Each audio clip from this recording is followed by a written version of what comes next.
So a few years ago, I was facilitating a workshop inside of a level 3 men's prison right here in California.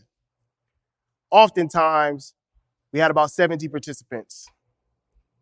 Men serving sentences anywhere between 3 to 38 years. As we begin our workshop, like any good workshop, start with an activity.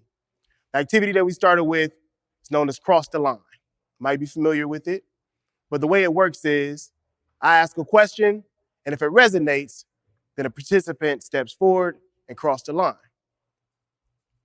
The question that I asked was to step forward and cross the line if you are currently serving a sentence from a crime that you committed that took you 60 seconds or less. An overwhelming amount of participants took a step forward. And not just one of the trainings, but in every one of them. Wow. I was astonished. In less than 60 seconds, these men had lost so many years of their lives. And they've also created victims, and they've impacted their own families and communities. All because they couldn't pause. And were most likely acting in alignment with what they think it is to be a real man. See, I grew up right here in Inglewood. And Inglewood, like many cities across the country, has been impacted by that invisible yet potent misconception of masculinity and what it means to be a real man. Culturally, we perpetuate this through music, entertainment, all influencing how men and boys view masculinity and what it means to be a real man. Now, sadly, I've lost too many of my own loved ones due to this misconception. Folks fueled by anger, jealousy, and a lack of self-accountability. It was the murder of my two best friends and my cousin, Robert Gary Jackson Jr., Trayvon Williams, Tyrone Tucker Jr., that really propelled me to become a healthy manhood and masculinity advocate and to go on to found the Giants Den Leadership Network for inspired Black men and boys, where we foster emotionally intelligent leaders who are also actively engaged in their communities. But this ain't how it started. Before I was known for this work, before I found my passion for supporting Black men and boys, I was known and celebrated for my aggression on the football field and also known for these hands. I was the guy who wanted to fight once folks start making one too many jokes. In fact, I often wanted to fight whenever I felt disrespected, which is okay in my community. Because in my community, it was okay and it was celebrated for young men to have short fuses and to be emotionally immature. I was taught that disrespect needed to be responded to with violence. That's how real men dealt with it. And to walk away or try to talk through a situation made you scared or weak and could lead to a shameful reputation. So I followed suit. When I was 20 years old, I took a 2-hour drive in the middle of the night to get into a fight because I had felt disrespected. But in my reflection, I recognized that it wasn't disrespect that I was feeling, it was insecurity. Because 2 hours is a long time to stay mad. You know what I mean? Like, you have to really be working at this mad stuff. So how does one sustain anger for a 2-hour ride? I'm telling myself one-sided stories that justify what I'm about to do. Adding fuel to my fire, letting my anger boil because the narrative that I'm sharing is allowing me to feel like I'm justified. So I take this 2-hour drive in the middle of the night. I get into the fight, and I was doing what I thought it meant to be a real man. But the consequences of that night actually led me to a felony assault charge. A felony. And that wasn't the worst part. I wasn't able to see my daughter for the next 3.5 years. Not because I was tough. I got a felony because I had my feelings hurt. And I didn't have the emotional management skills to respond differently at the time. See, our community doesn't teach men and boys conflict resolution skills. In fact, when I came up, I learned conflict escalation skills, how to pop off. All right. And I understand all the things that happened in our past and in the community and the world that has led to these conditions and those valuable lessons that weren't taught to many of us. But after bumping my head, after doing my work, I've realized the importance of men having actual emotional management skills.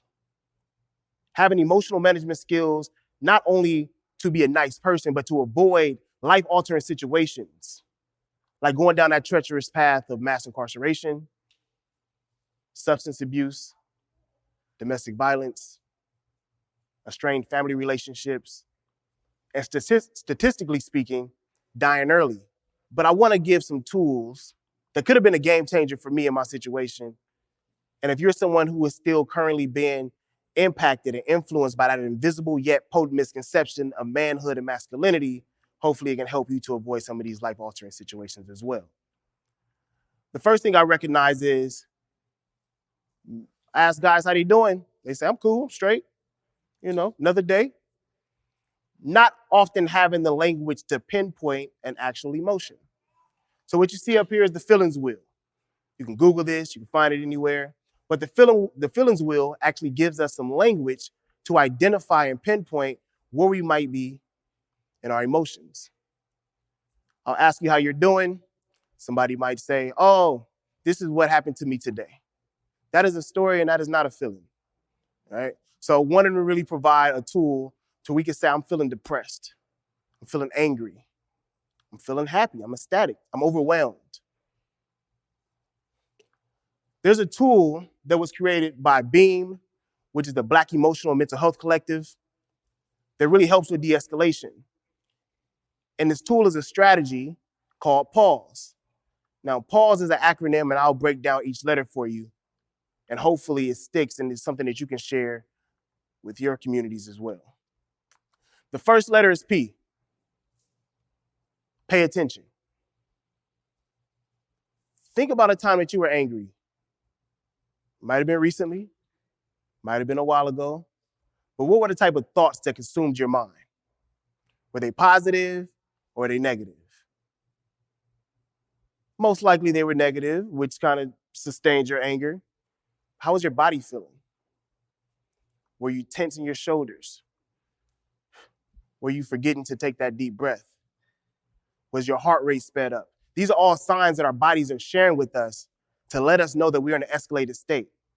What story, what narrative are we sharing with ourselves? Because what we're thinking impacts how we're feeling, and how we feel impacts how we behave. But if we don't have the language to identify how we're feeling, it can be hard to avoid that behavior that can really shift our lives. So pay attention. The next one is to assess. Assess what's actually activating you. What is this? Was it a tone of voice? Do you feel like you weren't being heard? What is it that was said, done? What is it about the environment that is activating you? You might call it a trigger. Do you know what your triggers are? Do you know the environments, the people, the things that activate you? That's a great place to start. Because if we know what activates us, maybe we can avoid those life-altering situations. The next letter is U. Understand. Understand the roots of our feelings. In my life, I've recognized that there's a voice in my head often judging me, telling me what to do, leading me. And somewhere along my journey, I recognized that that's not actually my voice. So whose voice is it that's guiding you in your decisions? Is that a parent? Is that a teacher? Is it an older sibling? Is it a bully from third grade? What is the root of this feeling? Where is it coming from? What values of yours might feel like they're being compromised in this moment? Because if we can identify the root, we can get to the actual cause of this, and we're not so susceptible to popping off. All right. Next letter is S. Set boundaries, separate yourself, ensure safety. I know sometimes I don't want to walk away. We're going to handle this right now. I've never known that to be the best idea. To be calm, to be cool, to walk away into a safe environment so that you're ensuring safety for everyone. That's what a real man does. It's not only about me sharing with you how I'm feeling and what I'm doing and trying to convey my perspective, but it's also about ensuring safety for everyone who's in this space. And that might mean stepping away and coming back when cooler heads prevail. The last one is E, to empathize. How are other people experiencing me?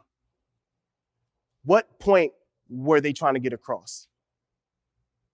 How am I contributing to escalating this entire situation? Because the truth of the matter is, when there's disagreements, there's misunderstanding. And if we can just pause and try to consider what the other people are trying to convey to us, it can avoid a lot of those life-altering situations. Being a real man isn't about dominating others. Being a real man isn't about proving to other folks that we are what we naturally are. But a real man takes time to think about the impacts of their decisions, to think about the folks who are being impacted by their words, their thoughts, their behaviors. A real man takes a pause. Thank you.